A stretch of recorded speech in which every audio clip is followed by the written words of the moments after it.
Oke teman-teman, kita kerjakan kulkas side by side ya teman-teman ya. Untuk mereknya merek Hitachi ya. Kemudian kita lihat untuk kendalanya di sini ada di bagian kipas ya teman-teman ya. Jadi sebelumnya kulkas ini sudah pernah dikerjakan oleh teknisi lain ya teman. Jadi dia menggunakan kipas biasa ya teman-teman. Kemudian dipotong di sini ya. Untuk serinya RM80 AGP GD4X ya. Untuk freonnya menggunakan R600A ya teman-teman. Berikutnya kita lihat untuk di bagian freezer ini ada kipas yang dipasang ya. Jadi kipas ini biasa digunakan di seperti CPU atau power supply. Jadi dia fungsinya untuk membuang hawa panas. Jadi kipas ini tidak cocok dipasang di ruangan yang dingin atau sampai suhunya minus teman-teman ya. Terlihat di sini untuk kipas ini berkarat di bagian dalamnya ya teman-teman. Kemudian di sini saya sudah siapkan untuk kipas yang ori ya teman-teman. Untuk mereknya merek OneCool ya teman-teman ya. Menggunakan tegangan 12 volt. Kemudian untuk soketnya pun di sini sangat sama persis ya teman-teman ya. Kemudian saya pasang pertama di bagian freezer ya. Pastikan untuk letaknya itu benar ya teman-teman ya, dan terpasang di dudukannya sesuai ya teman-teman ya. Kemudian di sini saya pasang untuk soket kipasnya ya. Sangat mudah sekali ya teman-teman ya. Untuk warna kabelnya pun juga sama ya, ungu ke ungu, oranye ke oranye, biru ke biru. Kemudian untuk kabel yang warna putih ini tidak ada terhubung kemana-mana ya teman-teman ya. Jadi hanya 3 kabel saja yang terhubung. Berikutnya kita akan memperbaiki kabel yang dipotong oleh teknisi sebelumnya ya teman-teman. Jadi pertama-tama kita beri timah dulu ya untuk ketiga kabelnya ini. Kemudian kita potong ya. Yang terlalu panjang jadi kita potong.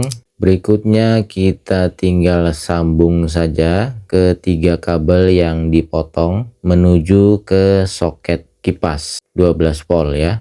Kemudian jangan lupa kita beri isolasi pada 3 kabel yang tadi kita solder. Kemudian di sini saya pasang untuk kipas yang baru. Dan untuk memasangnya ini ada triknya ya teman-teman ya, atau ada jalur khususnya. Jadi ada sebuah lubang di sebelah kanan sini ya. Nah jadi kita memasukkan kabelnya melalui lubang ini ya teman-teman. Kemudian kita pasang kembali untuk kipas ini ya. Dan perhatikan untuk arah kipasnya ya teman-teman ya. Jangan sampai terbalik ya. Jika terbalik ini bisa bermasalah untuk di bagian refrigeratornya ya. Oke, nah jadi seperti ini. Kemudian kita rapikan ya teman-teman ya. Nah ini sudah kita rapikan. Saya menggunakan isolasi kertas saja ya teman-teman ya. Nah jadi seperti ini. Kemudian kita pasang kembali. Nah ini pun juga harus kita beri isolasi ya. Nah, jadi seperti ini teman-teman untuk tampilan akhirnya ya. Berikutnya kita tinggal pasang saja soket kipasnya ya. Kemudian untuk sensornya juga kita pasang ya teman-teman. Kemudian kita menuju ke modul ya. Di sini untuk kabel yang menuju ke kipas tadi sudah saya rapikan kembali ya teman-teman ya. Berikutnya kita akan beri sumber listrik ya teman-teman. Kita akan melakukan uji coba pada kipas ini ya. Untuk lampu kulkas di sini terlihat hidup ya teman-teman ya. Kemudian untuk pembagi dingin antara freezer dan refrigerator di sini juga berfungsi dengan normal ya teman-teman ya. Pada saat pintu dibuka dia akan tertutup. Kemudian untuk kipas, di sini saya melakukan uji coba dengan memberikan sebuah isolasi kertas ya. Jika isolasi kertas ini bergerak, tandanya kipas yang tadi kita pasang berfungsi dengan normal ya. Oke, kemudian saya tutup untuk pintu kulkasnya ini teman-teman ya. Dan di sini terlihat jelas ya teman-teman ya bahwa kipas ini berputar dengan baik ya. Kemudian kita cek juga untuk di bagian freezer ini juga berputar dengan normal ya teman-teman ya. Nah, di sini dia mati karena saya buka untuk pintunya ya. Kemudian saya tekan untuk switch pintunya dan dia kembali berputar ya teman-teman ya. Oke, mantap teman-teman. Kemudian kita cek untuk suhunya, ini ada di nomor 3 ya teman-teman ya.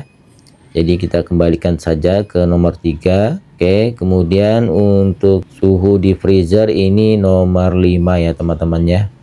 Oke, berikutnya kita pasang kembali untuk baut-bautnya ya. Di sini ada 3 baut di bagian freezer, dan untuk di bagian bawah ini ada penutupnya teman-teman ya. Jadi kalian jangan sampai terkecoh ya teman-teman ya. Di sini ada 1 baut yang tersembunyi ya. Kemudian kita pasang kembali ya semuanya. Untuk rak-raknya juga kita pasang kembali ya teman-teman ya. Kemudian untuk di refrigerator ini ada 6 baut yang harus kita buka ya teman-teman ya. Kemudian kita pasang untuk penutup bautnya ini ya teman-teman ya. Jadi terlihat bagus dan juga rapi ya. Untuk kompresornya menggunakan merek Hitachi WL16H10 dal ya. Ini untuk kategorinya 1/5 PK ya teman-teman ya. Kemudian untuk kipas kondensor di sini juga berputar ya teman-teman. Dan kita lihat untuk di bagian pembuangan ini juga ada air ya. Tandanya pembuangannya normal. Kemudian saya rasakan untuk di bagian pipa kondensor ini terasa panas ya teman-teman ya.